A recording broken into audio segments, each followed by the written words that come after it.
Le monde entier retient son souffle. Le président américain Donald Trump, toujours aussi imprévisible, vient de faire une déclaration qui résonne comme un coup de tonnerre sur la scène géopolitique. L'envoi de 2 sous-marins nucléaires vers une zone sensible, en réponse à ce qu'il qualifie de commentaires provocateurs de la Russie. Une annonce qui relance brutalement la tension entre Washington et Moscou, à un moment où l'équilibre mondial est déjà fragilisé par des conflits en Ukraine, au Moyen-Orient et dans le Pacifique. Avant de commencer cette vidéo, n'oubliez pas de faire un like et un commentaire, car cela nous donne beaucoup de force pour continuer à partager de contenu bénéfique et je vous invite à vous abonner à notre chaîne et d'activer la cloche de notification pour rester informé de nos prochaines publications sur la géopolitique et l'actualité internationale. Merci et bonne vidéo. Mais que cache vraiment cette décision spectaculaire ? Est-ce un simple effet d'annonce destiné à marquer les esprits dans un contexte électoral tendu ? Ou s'agit-il d'un changement stratégique majeur, qui pourrait faire basculer le monde dans une nouvelle phase de confrontation entre grandes puissances? Les sous-marins nucléaires ne sont pas de simples bateaux de guerre. Ils représentent l'ultime carte militaire des États-Unis. Invisibles, puissants, capables de frapper n'importe quelle cible à des milliers de kilomètres.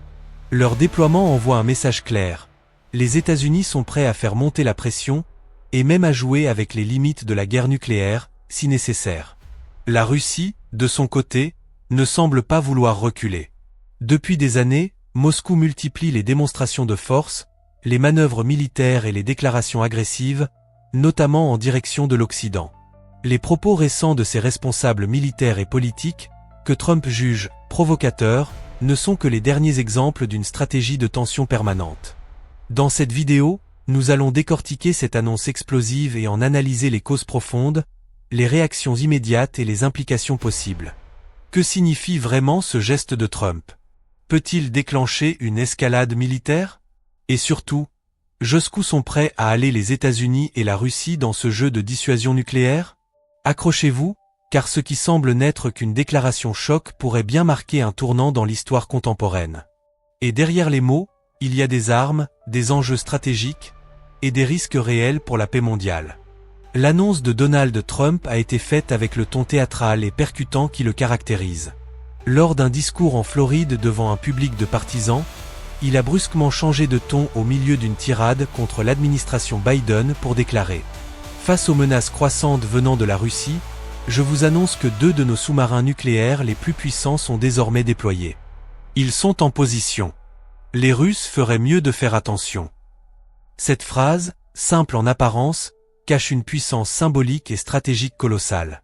En une déclaration, Trump ravive les peurs de la guerre froide, active l'imaginaire du feu nucléaire, et redéfinit brutalement le langage diplomatique habituel. Contrairement aux déclarations plus mesurées de l'administration actuelle, Trump opte pour un style direct et musclé, où chaque mot est une balle rhétorique. Mais ce n'est pas tout. Trump ne s'est pas contenté d'évoquer une posture défensive. Il a précisé que ses sous-marins étaient prêts à répondre immédiatement à toute menace, une manière subtile de rappeler que ces engins embarquent des missiles balistiques capables d'anéantir une capitale entière en quelques minutes. Il a également insinué que la Russie aurait franchi une ligne rouge dans ses propos récents, sans pour autant donner de détails à ce stade, un flou volontaire, qui renforce le mystère et la tension. Il faut aussi noter que cette annonce n'a pas été confirmée officiellement par le Pentagone au moment de sa diffusion, ce qui soulève des questions. Trump agit-il sur la base d'informations confidentielles obtenues lorsqu'il était président? Ou s'agit-il d'une stratégie de communication, destinée à marquer des points sur le plan intérieur, alors qu'il est en pleine campagne électorale? Autre point crucial, le timing. L'annonce survient quelques jours à peine après que des responsables russes aient tenu des propos jugés inadmissibles à Washington, notamment sur la possibilité de renforcer leur présence navale dans l'Atlantique Nord. Trump, en bon stratège médiatique, a saisi l'occasion pour se poser en protecteur fort de l'Amérique, face à une Russie qu'il qualifie de dangereuse, mais prévisible. Ainsi, derrière cette déclaration se joue bien plus qu'un simple bras de fer militaire. Il s'agit aussi d'une opération de communication politique, dans laquelle Trump cherche à apparaître comme le seul capable de tenir tête à Moscou. Une posture qui fait vibrer une partie de l'électorat américain, nostalgique d'une époque où les États-Unis dictaient la loi sur la scène internationale. Pour comprendre la portée de la réaction de Trump, il faut se pencher sur les propos russes qui ont déclenché ce nouvel épisode de tension. Tout commence lors d'un sommet militaire à Moscou, où le chef d'état-major russe, Valery Gerasimov, affirme que la Russie se réserve le droit de étendre sa présence stratégique dans l'Atlantique, notamment en réponse aux « actions hostiles de l'OTAN ». Mais c'est surtout une phrase prononcée par Dmitri Medvedev, l'ancien président russe et fidèle de Poutine, qui a fait monter la température. L'époque où seuls les Américains patrouillaient les océans avec leurs armes nucléaires est révolue. Désormais, nos sous-marins pourraient très bien s'approcher de leurs côtes sans qu'ils ne s'en aperçoivent. Cette phrase, qui mêle menace implicite et démonstration de force, a été perçue à Washington, et par Trump en particulier comme une provocation directe. Car Medvedev n'est pas un inconnu. Bien qu'il ne soit plus président, il reste l'un des porte-paroles les plus agressifs de la ligne dure du Kremlin. Ces mots sont souvent vus comme des messages codés, soigneusement validés par Poutine avant d'être diffusés. Dans le même temps, le ministre russe de la Défense, Sergueï Shoïgu, a déclaré que la Russie allait intensifier sa coopération navale avec la Chine et l'Iran dans des zones critiques, y compris proches des intérêts américains. Une manière de montrer que Moscou n'est pas isolé, et qu'elle peut compter sur des partenaires pour défier l'influence américaine. Ces déclarations ne sont pas sorties de nulle part. Elles s'inscrivent dans un contexte de frustration stratégique croissante de la Russie, face à l'expansion de l'OTAN, aux livraisons d'armes à l'Ukraine, et à la présence accrue de navires américains en mer Noire et en Arctique. Pour Moscou, il s'agit d'un message de dissuasion, destiné à rappeler que la Russie possède encore une flotte nucléaire capable d'atteindre les États-Unis en quelques minutes. Mais pour Trump, ces propos vont plus loin. Ils franchissent une ligne symbolique, celle de la menace directe contre le territoire américain. Et dans sa logique politique, laisser passer de telles paroles sans réponse serait vu comme un signe de faiblesse. D'où sa décision de répondre par un geste fort, visible, presque théâtral, l'envoi de 2 sous-marins nucléaires en alerte. En somme, les mots russes ont été soigneusement choisis, mais leur impact a dépassé la simple rhétorique. Ils ont réveillé des réflexes stratégiques américains vieux de plusieurs décennies, et relancé une spirale de dissuasion entre deux puissances que tout oppose, mais qui partagent un même langage, celui de la menace nucléaire. L'annonce de Trump n'est pas seulement verbale, elle est matérialisée par le déploiement concret de 2 sous-marins nucléaires stratégiques.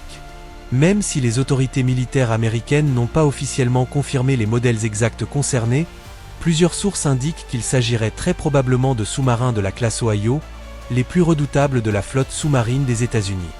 Les sous-marins Ohio sont de véritables forteresses sous-marines. Chacun mesure 170 mètres de long, peut rester immergé plus de 3 mois sans remonter à la surface, et transporte jusqu'à 24 missiles balistiques Trident 2D5, chacun pouvant être équipé de plusieurs têtes nucléaires. Cela signifie qu'un seul de ces engins a le potentiel de détruire plusieurs villes, ou même un pays entier, en quelques minutes. Leur furtivité extrême les rend pratiquement indétectables, même pour les systèmes de surveillance les plus avancés. Le déploiement de 2 unités est un signal sans équivoque. Les États-Unis veulent montrer leurs muscles, rappeler à la Russie et au monde entier que leur dissuasion nucléaire reste pleinement opérationnelle et prête à l'emploi. L'objectif est double, prévenir toute action hostile, mais aussi rassurer les alliés face à une montée des tensions internationales. Mais où ces sous-marins ont-ils été envoyés ? Officiellement, rien n'est confirmé, mais plusieurs analystes militaires estiment qu'ils ont été placés au large de l'Atlantique Nord ou près de la Méditerranée, zone stratégique d'observation et de réaction rapide face au mouvement naval russe. D'autres spéculent sur une présence près de la mer de Norvège ou même du pôle Nord, pour surveiller les voies arctiques de plus en plus utilisées par la marine russe. La mission de ces sous-marins n'est pas l'attaque, mais la dissuasion.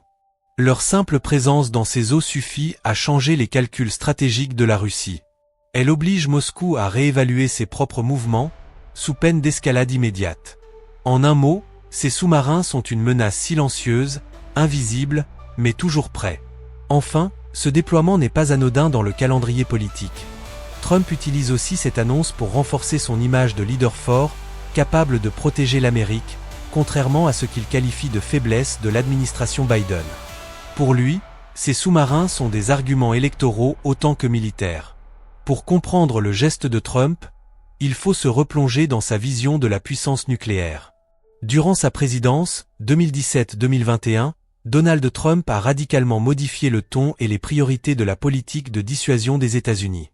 Là où ses prédécesseurs prônaient un usage symbolique et strictement défensif de l'arme nucléaire, Trump a adopté une approche plus agressive, plus flexible, mais aussi plus imprévisible. Dès le début de son mandat, il a ordonné une révision complète de la posture nucléaire américaine. Le rapport stratégique publié en 2018 recommandait le développement de nouvelles ogives nucléaires à faible puissance, ainsi qu'un recours plus explicite à l'arme nucléaire comme outil de dissuasion contre des menaces non nucléaires, une rupture importante avec la doctrine précédente. L'idée était claire, rendre l'arme nucléaire de nouveau crédible, y compris dans des scénarios de guerre régionale. Trump a également insisté sur la modernisation complète de la triade nucléaire. Les trois piliers que sont les missiles intercontinentaux, les bombardiers stratégiques et les sous-marins nucléaires lanceurs d'engins, SNLE.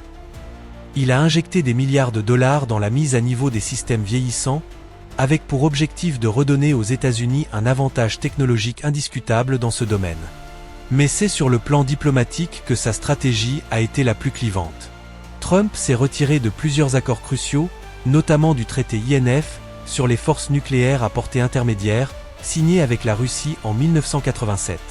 Il a justifié cette décision en accusant Moscou de ne pas respecter ses engagements, mais cela a provoqué une recrudescence de tensions, notamment en Europe de l'Est. Son attitude vis-à-vis des armes nucléaires a souvent été jugée inquiétante par ses adversaires politiques et par de nombreux experts. Trump a parfois évoqué l'usage de l'arme nucléaire de manière décomplexée, voire provocatrice, comme lors de sa confrontation verbale avec Kim Jong-un en 2017, où il déclarait que son bouton nucléaire était plus gros et plus puissant que celui du leader nord-coréen. Le déploiement de 2 sous-marins nucléaires aujourd'hui s'inscrit donc dans la logique stratégique qu'il a façonnée pendant 4 ans. Montrer la force américaine de manière visible, directe, sans se soucier des codes diplomatiques classiques. Pour Trump, l'équilibre se maintient non par la retenue, mais par la domination totale. Et en réactivant ce type d'action en pleine campagne électorale, Trump cherche à rappeler à ses électeurs que sous sa présidence, l'Amérique ne reculait devant personne, surtout pas devant la Russie. L'annonce de Trump n'a pas laissé le monde indifférent. À peine quelques heures après sa déclaration, les premières réactions ont commencé à affluer depuis Moscou, Bruxelles, Pékin, Téhéran et bien d'autres capitales. La tension est palpable, et chacun choisit ses mots avec soin, dans une situation où le moindre faux pas diplomatique peut déclencher une escalade. Russe réaction de la Russie, entre moquerie et mise en garde. Le Kremlin a d'abord réagi avec un ton moqueur, qualifiant les propos de Trump de coups de communication préélectorale. Un porte-parole du ministère des Affaires étrangères russe a déclaré « Nous avons entendu plus d'une fois ce genre de déclaration théâtrale. Cela ne change rien à la supériorité stratégique que nous savons maintenir dans nos zones d'intérêt. » Mais derrière cette façade ironique, des mesures concrètes ont été prises. Augmentation de la surveillance maritime, déplacement de navires de guerre en mer de Baran, et exercice simulé de riposte nucléaire dans des bases russes. Moscou ne prend pas ce geste à la légère, même s'il affecte de mépris le style de Trump. Réaction de l'OTAN, embarras et prudence. Côté européen, l'ambiance est à la prudence extrême. L'OTAN n'a pas officiellement soutenu l'action de Trump, notamment parce qu'elle n'a pas été coordonnée avec les autres membres de l'Alliance. Le secrétaire général s'est contenté de rappeler l'importance de la dissuasion nucléaire, sans citer Trump ni commenter son initiative. Dans les capitales européennes comme Berlin et Paris, l'inquiétude est réelle. Certains craignent un retour à la logique de bloc nucléaire, où l'Europe redevient un champ de confrontation indirecte entre les États-Unis et la Russie. Le ton employé par Trump ne rassure pas, d'autant plus qu'il échappe au contrôle diplomatique classique. Réaction de la Chine, opportunisme silencieux. Pékin, de son côté, garde un silence stratégique. En pleine rivalité avec les États-Unis dans le Pacifique, la Chine observe la montée de tensions entre Washington et Moscou avec une certaine satisfaction. Elle y voit une diversion utile, qui détourne l'attention américaine de ses propres ambitions en mer de Chine. Réaction de l'Iran, dénonciation de l'hypocrisie nucléaire. L'Iran a vivement critiqué la décision de Trump, dénonçant l'hypocrisie d'un pays qui se dit promoteur de la paix tout en déployant des armes capables d'anéantir des millions de vies. Téhéran en profite pour relancer le débat sur le déséquilibre nucléaire mondial, où seuls quelques pays ont le droit de posséder l'arme ultime. En somme, cette annonce a réactivé les lignes de fracture géopolitique.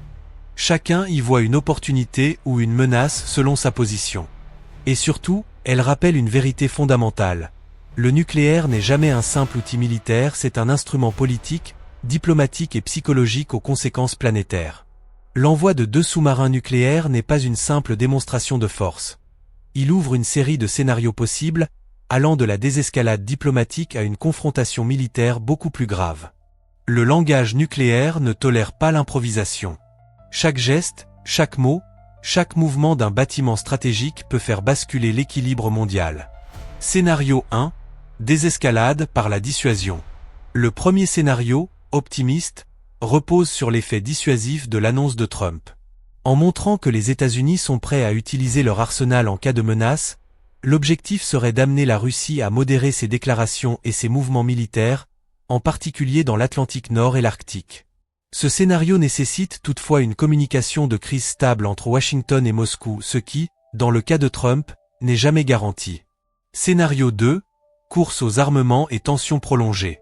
Le plus probable, à court terme, est celui d'une nouvelle escalade silencieuse. La Russie pourrait répondre par le déploiement de ses propres sous-marins nucléaires, ou par l'organisation d'exercices militaires à proximité des frontières de l'OTAN. L'annonce de Trump peut aussi justifier un renforcement de la posture militaire russe en mer Baltique ou en Méditerranée. Ce scénario conduit à une course à la provocation, où chaque camp teste les lignes rouges de l'autre sans jamais les franchir ouvertement. Cela rappelle la logique de la guerre froide, mais dans un contexte encore plus instable, avec des traités de désarmement en ruine et des dirigeants au discours plus agressif. Scénario 3. Incident ou accident nucléaire.